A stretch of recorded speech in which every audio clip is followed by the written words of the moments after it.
इस वीडियो में हम लोग पढ़ेंगे इंटीग्रेशन बाय सब्स्टिट्यूशन।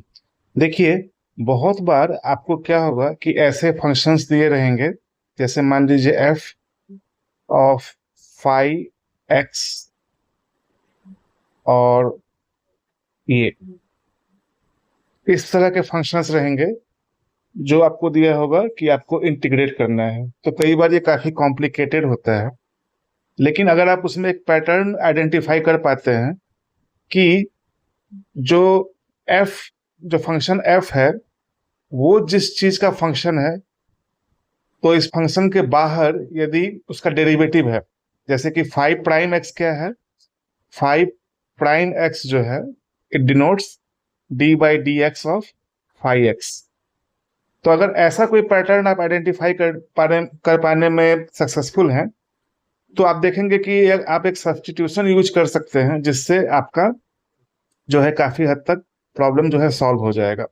मान लीजिए जैसे कि ये कोई साइन फंक्शन है, उसके अंदर में कोई लॉग फंक्शन दिया हुआ है, लॉग ऑफ समथिंग है ना, लॉग एक्स दिया हुआ है, और इधर one by x d x है। तो आप डायरेक्टली अगर इंटीग्रेट करने जाएंगे तो आपको काफी डिफिकल्ट होगा इस तरह के फंक्शन को डिफरेंशिएट करने में। लेकिन यहाँ आप आइडेंटिफाई कर सकते हैं कि ये जो फंक्शन है लॉग एक्स, इसको जब आप डिफरेंशिएट करेंगे तो वो वन बाई एक्स होता है। ठीक है। हाँ, तो इस तरह के फंक्शन को कैसे हम लोग सॉल्व करते हैं, इंटीग्रेट करते हैं, वो हम लोग देखेंगे। तो इस वाले फंक्शन में हम क्या करेंगे कि आ, हम लोग सब्स्टिट्यूट कर देंगे। हम लोग बोलेंगे let T equal to five x. ठीक है, therefore d by D x of t क्या हो जाएगा, d T by D x क्या हो जाएगा, five prime x d x. Therefore D t कितना हो जाएगा, five prime x d x. अब देखिए, आपका ओरिजिनल एक्सप्रेशन क्या था, F of five x into into five prime x d x. अब देखिए, इतना वाला जो पार्ट है five prime x d x, वो डी टी से सब्स्टिट्यूट हो सकता है। तो इसको हम लिख सकते हैं इंटीग्रल ऑफ यहाँ डी टी, और ये फाइव एक्स को हम लोग पहले ही टी मान चुके हैं, तो एफ टी डी टी, है ना। तो अब आपका प्रॉब्लम जो है काफी हद तक सिंप्लीफाई हो जाएगा। ऊपर वाले एग्जांपल में ही हम लोग देख सकते हैं हमारे पास क्या था। जैसे मान लीजिए integral of sine of log x one by x d x, ये था। ठीक है, तो हम लोग कहेंगे कि let T equal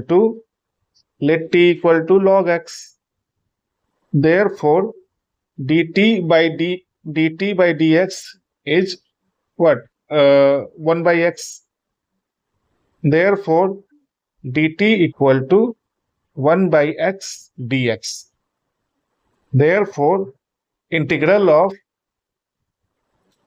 sine of log x into 1 by x dx can be written as, देखिए 1 बाई एक्स dx कितना हो गया था, 1 बाई एक्स dx dt हो गया था, है ना। इट बिकम्स इक्वल टू यहाँ dt, और log x को हमने t मान लिया था, तो साइन t dt ये हो गया। अब साइन t dt तो बहुत सिंपल सा इंटीग्रल है कि इसका साइन t dt कितना होगा, minus cos t plus c। अब वापस से t की वैल्यू डाल दीजिए, t कितना था log x, तो ये हो जाएगा minus cos log X plus C. तो अगर इस तरह के कुछ फंक्शन है जिसमें जो इंटीग्रैंड है वो दो फंक्शंस का प्रोडक्ट है, जिसमें से एक जो है वो पहले फंक्शन का डिफरेंशियल है, तो उस केस में आप मेथड ऑफ सब्स्टिट्यूशन यूज कर सकते हैं। इसके कई सारे टाइप होते हैं, जैसे कि सपोज कीजिए कि आपको जो इंटीग्रेशन दिया गया है वो है f of A x plus b, है ना, f of A x plus B D x. ठीक है, तो इसको कैसे हम लोग करेंगे, तो देखिए यहाँ अगेन हम लोग A x plus B is equal to T मान लेंगे कि let T equal to A x plus B, ठीक है। Therefore D T by D x is equal to A, therefore D X कितना हो जाएगा, therefore D x is equal to 1/a D T. अब आपका जो इंटीग्रल था F of A x plus B D x, वो कितना हो जाएगा, डी एक्स की जगह आप 1/a dt डाल दीजिए, तो इंटीग्रल ऑफ 1/a, ए जहां पे कांस्टेंट है, मैं बताना भूल गया कि इस वाले में ए जो है वो एक कांस्टेंट है और बी भी कांस्टेंट है, ठीक है।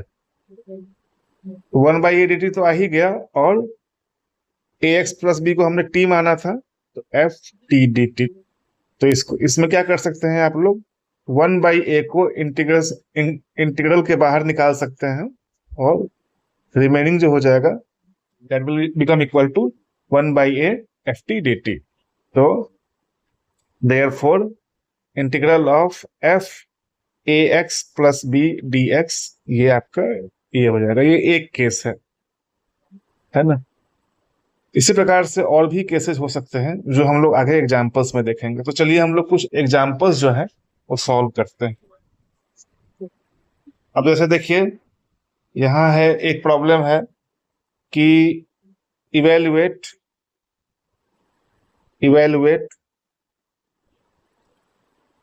Integral of 3x plus 5 to the power 7 dx।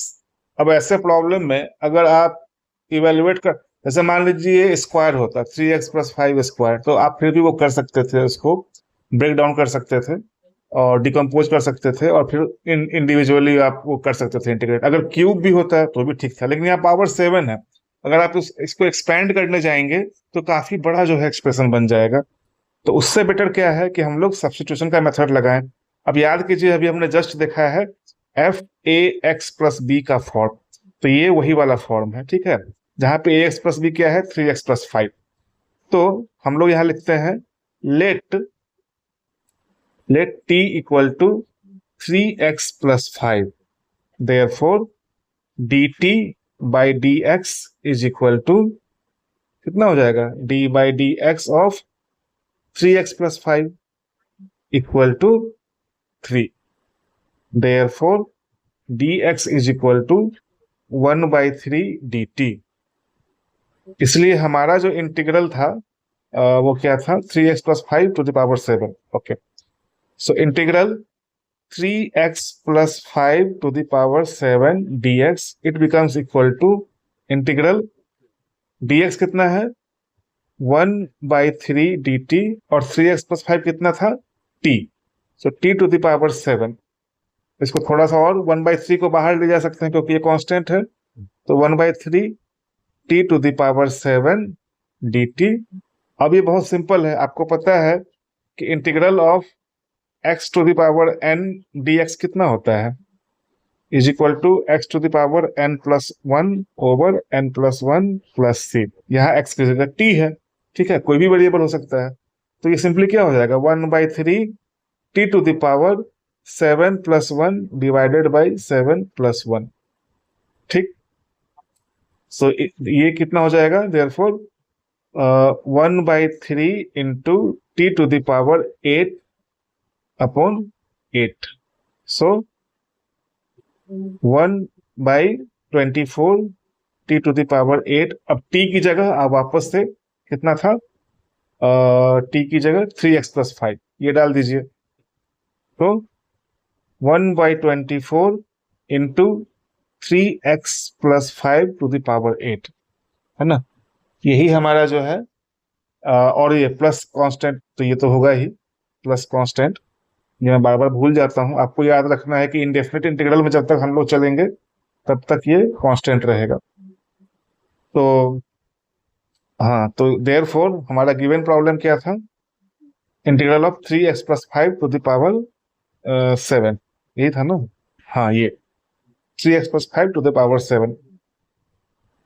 So therefore integral of 3x+5⁷ ये हमें मिल गया। इसी प्रकार से आप और भी क्वेश्चंस जो है वो सॉल्व कर सकते हैं। जैसे कि मान लीजिए कि आप एक एग्जाम्पल और देखते हैं कि हाँ, जैसे कि है इवेलुएट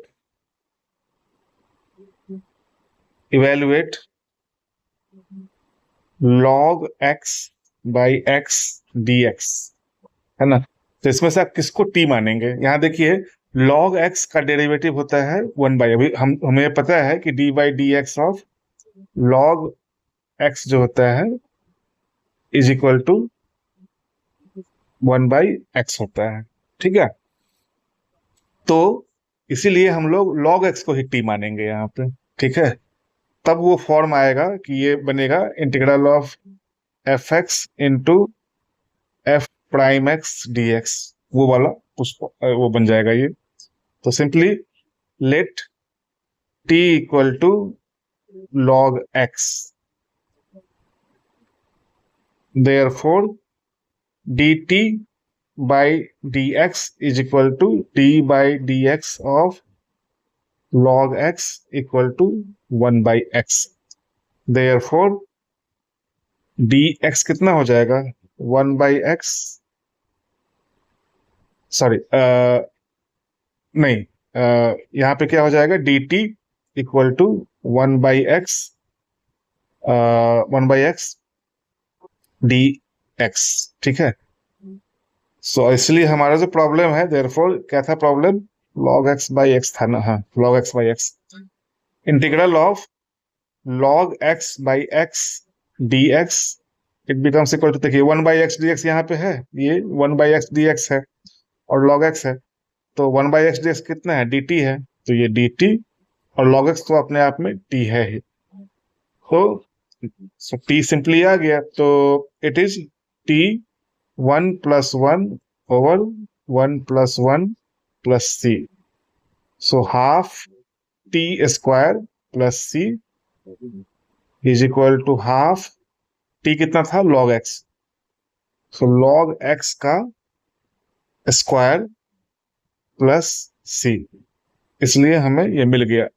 क्या था integral of log x by x dx, ये हमने यहाँ पे सॉल्व कर लिया मेथड ऑफ सब्स्टिट्यूशन से। इसी प्रकार से आप लोग बहुत सारे प्रॉब्लम जो है सॉल्व कर सकते हैं, जहां आप स्पेशली आइडेंटिफाई कर पाए ये वाली चीज जो शुरुआत में हमने देखी थी, ये ऐसा कोई पैटर्न आपको मिल रहा हो अपने इंटीग्रैंड में, तो आप मेथड ऑफ सब्स्टिट्यूशन जो है यूज कर सकते हैं। थोड़ा बहुत आपको एल्जेब्राइक मैनिपुलेशन करना पड़ेगा, but in the end you will be able to solve the problem with much lesser complication. जैसा कि हमने देखा कि 2⁻7 था एक हमारे एग्जाम्पल में, कहाँ गया, हाँ ये वाला, अगर आप इसको एक्सपैंड करने जाते तो बहुत ही लंबा कई कई सारे आपको जो टर्म्स मिलते है ना, तो आपको दिक्कत हो जाती है वहां पे। इसीलिए यहाँ पे हमने सब्स्टिट्यूशन किया और 4-5 स्टेप में हमारा जो है निकल गया आंसर जो है। तो इसी प्रकार से हम लोग जो है मेथड ऑफ सब्स्टिट्यूशन को यूज करके अपनी लाइफ को इजी बना सकते हैं और कई सारे इंटीग्रेशन के प्रॉब्लम जो है हम लोग सॉल्व कर सकते हैं। तो आई होप कि आज के इस वीडियो से आपने कुछ नया सीखा होगा, समझाने का तरीका भी आपको होपफुली समझ में आया होगा, अच्छा लगा होगा। यदि आपको अच्छा लगा है तो आप प्लीज वीडियो को लाइक कीजिए, शेयर कीजिए और चैनल को सब्सक्राइब कर दीजिए। Good luck for your studies, all the best, अच्छे से पढ़ाई कीजिए, सीखते रहिए और तब तक के लिए मिलते हैं अगले किसी वीडियो में। Thank you very much.